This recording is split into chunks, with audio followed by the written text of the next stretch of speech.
Okay, I'm really excited for this. Savage Dragon issue 10. Um, when this video goes up, I'm not sure how many days in between it will have been. Um, I did recently a video of Savage Dragon number 266. That video went live today as I filmed, but this one will be up 3, 4, 5 days later. I'm not really sure. Issue 10. So I have every intention of showing off all the very early issues of Savage Dragon because they're so good. I kind of went kind of hard on the issue 266 where I talked about Eric Larson, his current kind of political thoughts and how he's interjecting so much of that into his book. And I kind of am not a big fan of it, but I'm still collecting it, but it's not my favorite thing. But these early issues of Savage Dragon were so goddamn good. They're so entertaining. And I was recently at a hobby shop that carried a bunch of comics, and I went digging through and found a bunch of books for $1, and this one was in there. Now, I already own this. I'm just not entirely sure what it is. It's out in one of my 12 long boxes. I haven't dug through them and found them yet, but I found it, and for $1, I was like, you know what? I want to talk about this one. This one is it's unique and it stands out. I'm going to do all the ones before it and many of the ones after. We'll get to them all. But I don't know. Savage Dragon is on my mind, and like I said, I did issue 266, and it wasn't my favorite. It's changed very much, and it's not as entertaining anymore. But these ones are great. These are so good, and this one is unique because in one of the issues, I can't remember where, if it was in the mini series or at the beginning of the regular series, Eric Larson put it out to the world. He's like, we're gonna do a character creation contest, like send in your character and he'll choose the winner and have them fight the Savage Dragon. And so many of us were like, holy shit, this is great. And I didn't bother entering because I didn't have a character. Like, even at the time, I knew that every character that I had was not somebody who could physically go toe to toe with the Savage Dragon. I felt like it needed to be a big, strong, tough guy. And I hadn't created any big, strong, tough guys that were worthy of entry. Even at this time, I knew better. So I never bothered. But I don't think anything I would have come up with would have been as interesting as Jimbo to Mighty Lobster. This is great. This is such a weird, awesome thing. You know, Eric Larson puts it out there. Hey, send me your character. You'll retain all rights. This is your character, but I'll print him in this one book, and we'll have a big old fight, and it'll be awesome, and you'll get copies of the book and all that type of shit. And what's funny is over the years, I've heard people interested in this character. I think Dale Keown, I could be wrong about this, but I have this vague recollection that Dale Keown was even reaching out. I think he maybe wanted to have Pitt go up against this guy. And the guy who created the character, according to Eric Larson, didn't seem to give a shit. He didn't care. He wasn't interested for whatever reason in the universe. It makes me think maybe he was not really a comic guy. Maybe he just did it on a whim. Because he had a major in.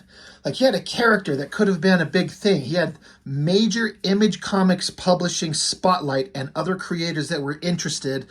He could have parlayed this into some success in the comics world, but according to Eric Larson, the guy, we'll see his name when we get into the back of it.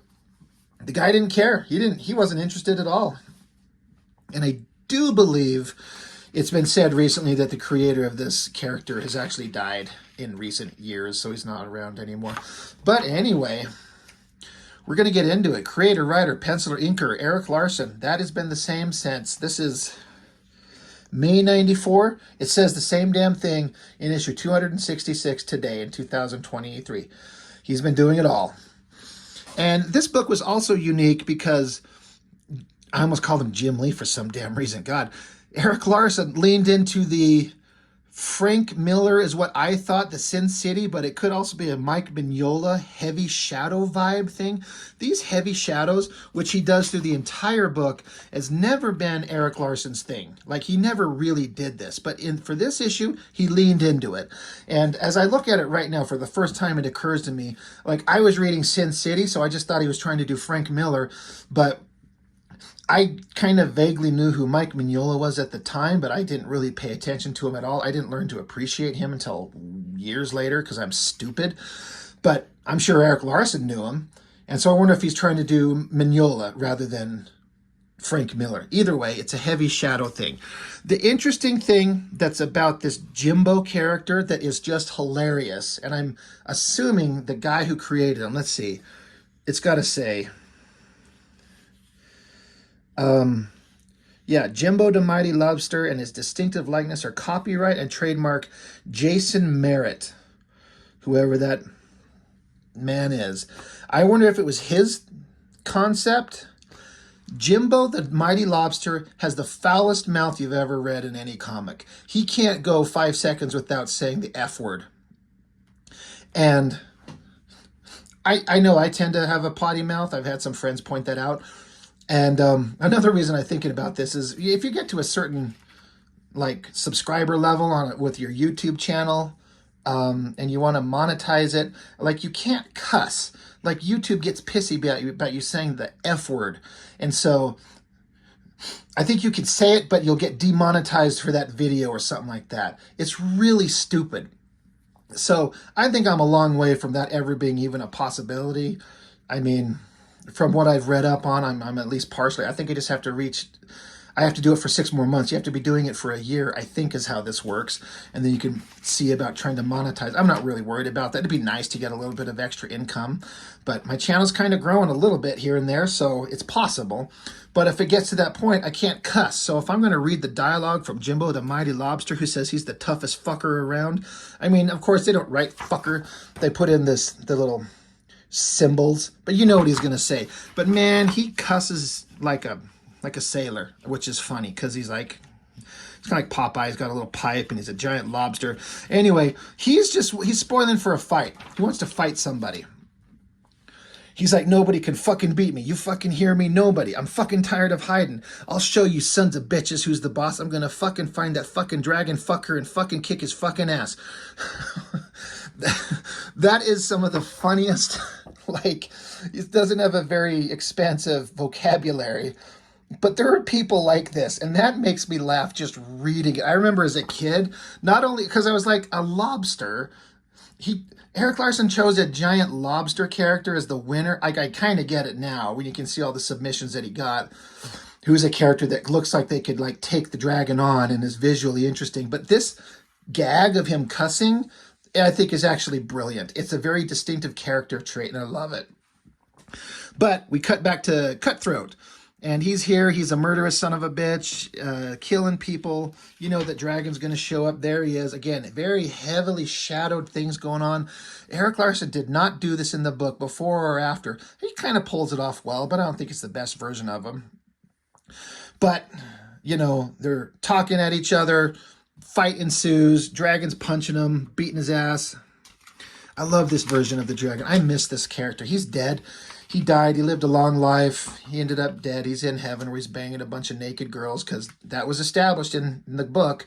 Dragon meets God, and Dragon asks him, what's heaven like? And God is like, it's whatever you imagine it to be. So Dragon's like, so if I believe in my heart that heaven is just a place where I get to bang hot chicks for the rest of eternity, that's what heaven would be. And God's like, yep.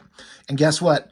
Years after that comic was done, Eric Larson paid that off. You see Dragon in heaven, his little green naked ass going into through these clouds, and this great big heavenly gates opening up, and it's a bunch of big titted girls. And that's what he's doing. He's spending eternity banging hot chicks. And you know what? It was established. Anyway, Dragon's fighting Cutthroat, pummels his ass. He's done. Meanwhile, we got an airplane flying. You got Jimbo. He's saying, fucking wimps. I'll fucking show him. Like he just wants to fight somebody. He's like, give me somebody to punch. He's just itching for a fight. So there's Dragon. He's giant. He's big. He's exaggerated. You got the nurse Stevens. They're friends. They're talking. You got this character Rapture.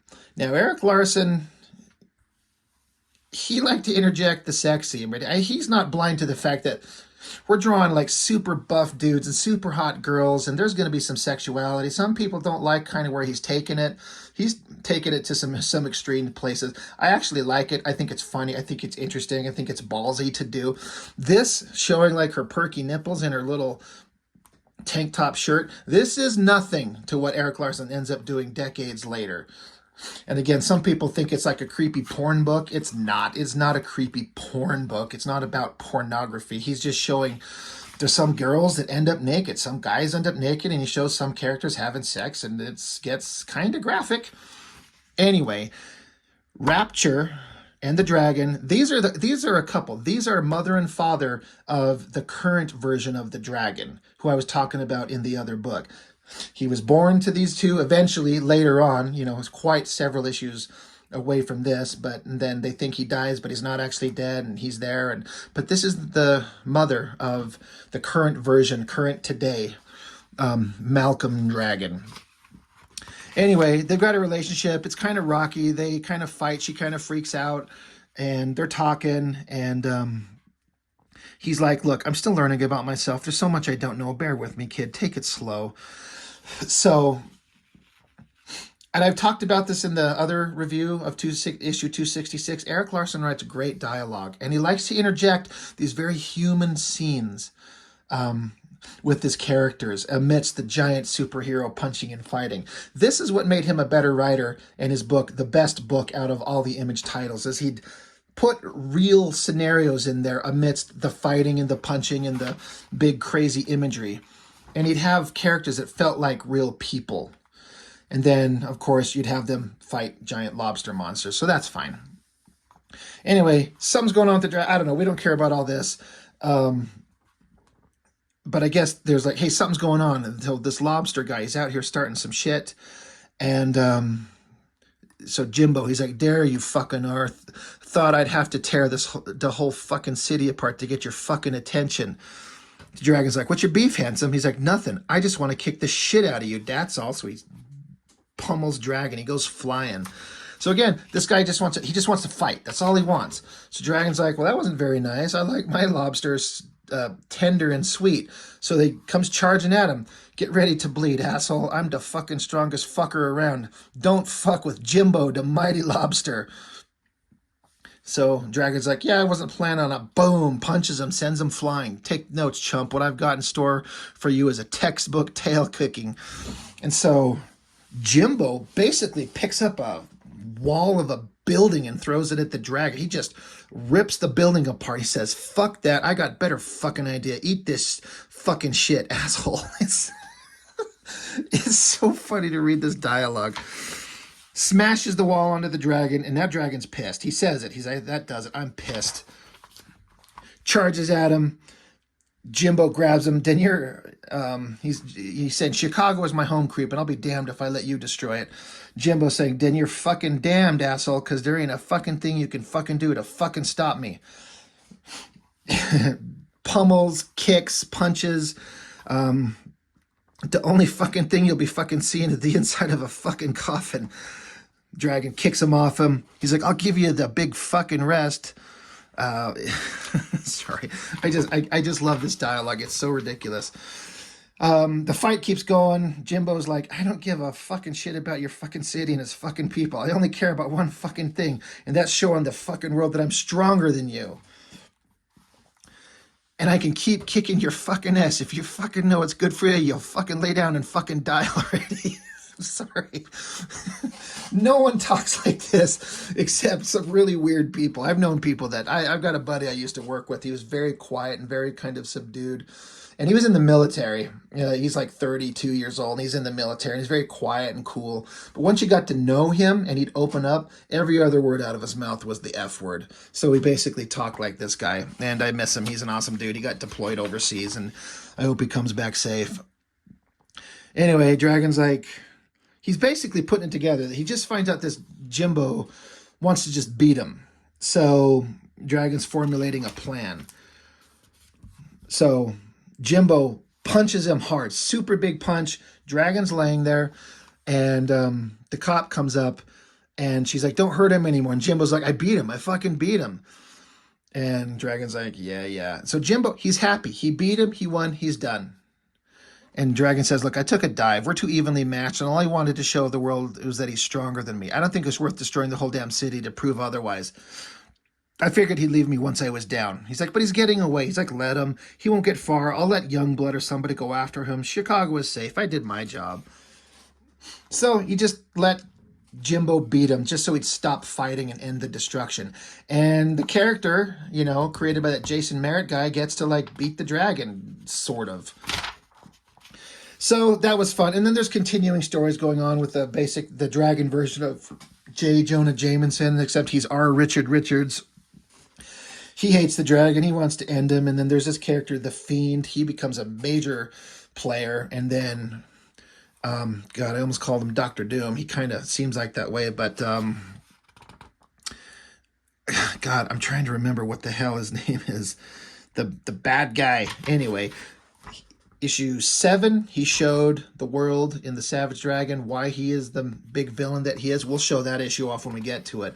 He looks like a tough villain, but a lot of these villains in these Image books are just all talk and they don't really back it up. This guy backs up what he says, and he beat the ever-living fuck out of the dragon.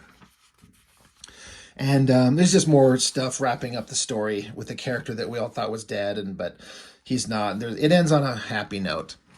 So, and then there's the ultimate character creating contest. There's the drawing that this Jason Merritt sent in. There's Jimbo holding the dragon. He's saying, hey, shut up. And just whatever it was, Larson saw that and was like, that's probably the winner. He probably found a bunch of characters that could be contenders and probably put a pile of possibilities once he filtered through everything and then had to go through and ultimately choose the final one. Let's see. He says, judging the contest was tough. There were literally dozens of characters that were cool enough to be in their own comics. So he's like, I devised a way, like a loose set of rules to make judging easier. They had to be completely original in name and visuals. The character couldn't be tied to Dragon's unrevealed past. Many people tried to predict who and what the dragon was, and I was like, I'm not going to do that. No evil twins. The character had to be powerful enough to fight the dragon. They had to be cool. They had to be original. He said, I had to like it. This was completely subjective. I had to choose the one I liked best. Nobody can realistically challenge the results because it's just my own preferences. And just trying to see where he says, Jason Merritt from California was the big winner, taking off with the original art from this issue's cover featuring Jimbo and 50 signed copies of the Dragon number 10. And he's also printed up some other characters. Arachnus, I've seen that character in several other, like, I think in Wizard a couple times and things like that. This character was funny. He's a big pointy skull guy. His name's Prick. That's funny. But anyway, that's just what he did. And it's neat for him to show some of the other characters that were contenders for the contest. And then just more kind of backup material. The letters pages were always entertaining from Erik Larson. People would always list questions. He'd always answer them. This was entertaining stuff. And, you know, he'd go on for pages and pages. There's always interesting stuff there. I mean, just look, pages and pages of letters, you know. This was always fascinating stuff. This was fun. And then that's the back cover. So, you know, not much to it, but everything there is that needs to be, is that it's fun.